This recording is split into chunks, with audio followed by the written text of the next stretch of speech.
There are now two Texans in the crowded race with the goal to win the Democratic nomination for president. Former El Paso Congressman Beto O'Rourke announced his 2020 bid today on social media. And he joins former U.S. Housing and Urban Development Secretary Julian Castro as the second candidate from Texas. And KXAN's Steffi Lee highlights their paths to the presidency.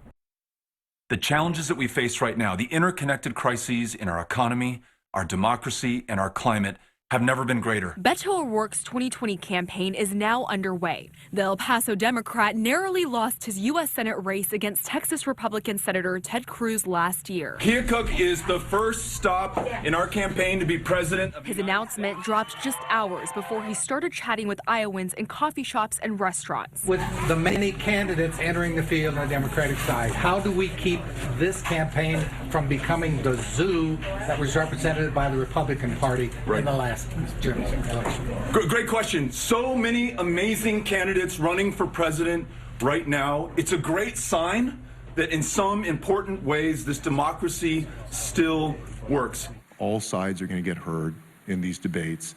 The person that emerges as the nominee is going to be stronger for it. The many candidates include fellow Texan Democrat Julian Castro, who spoke at South by Southwest.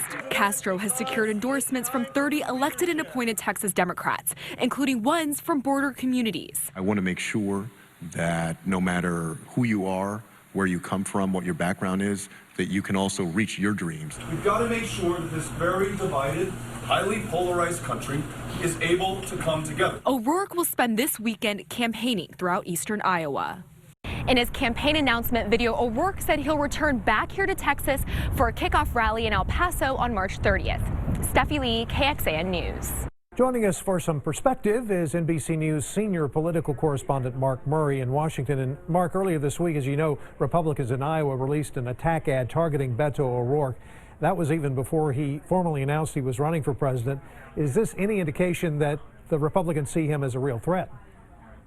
At least from this particular group, the Club for Growth. Now, it's important to note that this particular ad didn't have a whole lot of money behind it, just about 5 figures, which isn't a very big sum of money.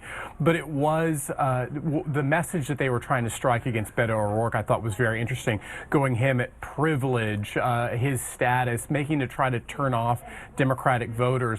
I just don't know if that works at this early age, but certainly if Beto O'Rourke is able to advance in the Democratic race, you're going to see not only Republicans trying to make this attack, but also fellow Democrats as well. Now, with O'Rourke in the race, of course, the other Texan to go first was Julian Castro. How does Beto O'Rourke's entry affect Castro's chances, do you think? You know, it's always complicating when you have two presidential candidates from the same state, because normally you end up having your own delegation, the people around you trying to help you out, and candidates who end up dividing a particular state. It never works out that well. And today we ended up seeing Julian Castro release a list of prominent Texas Democrats who have endorsed his campaign, almost to kind of give him give Beto O'Rourke a little bit of an elbow. But it remains to be seen just how much of a threat both men are to each other. But clearly there is some Texas rivalry that's going on here, and that Beto O'Rourke is a threat to Julian Castro, no doubt about it.